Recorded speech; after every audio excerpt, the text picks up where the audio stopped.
जम्मू कश्मीर में district development council के चुनाव 28 नवंबर से शुरू होने वाले हैं। लंबे प्रोसेस में 8 फेजेस में ये पूरे चुनाव होने हैं और उसको लेकर अलग अलग पॉलिटिकल पार्टीज पूरी तरह से तैयार हैं। बट ये जो जानकारी जो आज मैं शेयर करने वाला हूँ इस वीडियो में, वो जानकारी जितने भी जम्मू एंड कश्मीर में गवर्नमेंट एम्प्लॉयज़ अलग अलग पदों पर काम कर रहे हैं, चाहे वो किसी भी डिपार्टमेंट से हो, उनके लिए काफ़ी ज़्यादा ज़रूरी है। कृपया कर अंत तक ये वीडियो ज़रूर देखें। जम्मू एंड कश्मीर की जो गवर्नमेंट है, यूटी एडमिनिस्ट्रेशन है, गवर्नमेंट है, उन्होंने ये अब आइडेंटिफाई करना शुरू कर दिया है कि जो गवर्नमेंट एम्प्लॉयज़ जो कि किसी ना किसी तरह से अलग अलग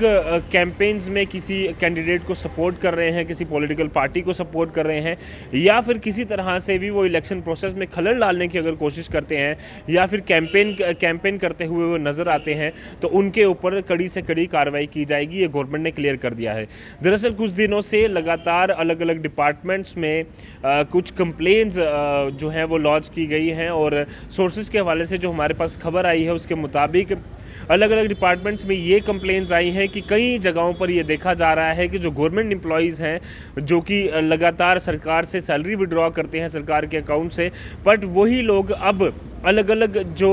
पॉलिटिकल पार्टीज़ हैं या फिर जो कैंडिडेट्स हैं उनके लिए कैंपेन करते हुए नज़र आते हैं, उनके लिए वोट मांगते हुए नज़र आते हैं, या फिर ये देखा गया है कि दूसरे जो उनका फेवरेट कैंडिडेट नहीं है उसके खिलाफ वो कई सारी बातें करते हुए नज़र आते हैं, और जिसकी वजह से इलेक्शन का जो प्रोसेस है, कोड ऑफ कंडक्ट जो लगा हुआ है, उसकी प्रॉपर से उल्लंघना की जाती है, उसकी वायलेशंस की जाती हैं उस रूल्स की, जिसको देखते हुए अब गवर्नमेंट और ज़्यादा सख्त हो गई है। और इस तरह की कोई भी अगर हरकत गवर्नमेंट एम्प्लॉय द्वारा की जाती है तो उसके खिलाफ सख्त से सख्त कार्रवाई की जाएगी। आपको बता दूं कि जम्मू कश्मीर में जब इससे पहले पूरे देश भर में 2019 के जब लोकसभा चुनाव हुए थे, जिसमें प्रधानमंत्री नरेंद्र मोदी एक भारी मतों से जीतकर सामने आए थे, उस दौरान भी ये खबर आई थी कि करीबन 40 गवर्नमेंट एम्प्लॉयज़ को सरकार ने सस्पेंड किया था, क्योंकि उस समय मॉडल कोड ऑफ कंडक्ट जो है इलेक्शंस के लिए वो लगा हुआ था, और उसी के बीच में कई सारे जो गवर्नमेंट एम्प्लॉयज़ थे वो कैंपेन करते हुए नजर आ रहे थे, अपने फेवरेट कैंडिडेट के लिए वोट मांगते हुए नजर आ रहे थे, जो कि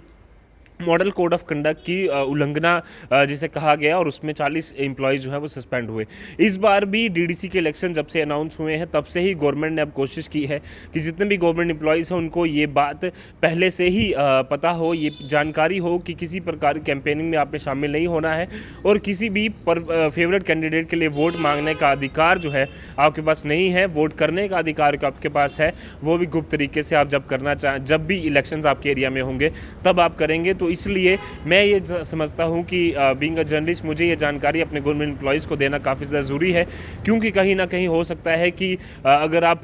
खुद नहीं चाहें तो किसी न किसी के बहकावे में आकर भी आप कहीं कैंपेन में अगर शामिल हो जाते हैं तो आपके खिलाफ कार्रवाई हो सकती है। तो कृपया कर डीडीसी इलेक्शनों में अपनी जो भागीदारी है वो इतनी ही दें, अगर आपकी ड्यूटी लगती है तो उसी में जाएं, वोट दें, बट कैंपेन करने के लिए आपके पास अधिकार नहीं है। ये गवर्नमेंट ने अब क्लियर कर दिया है। फिलहाल के लिए मुझे और मेरे कैमरामैन कमल सिंह को दी इजाज़त। डीडीसी से जुड़े चुनावों के अपडेट्स हम आपको समय समय पर पहुंचाते रहेंगे। धन्यवाद।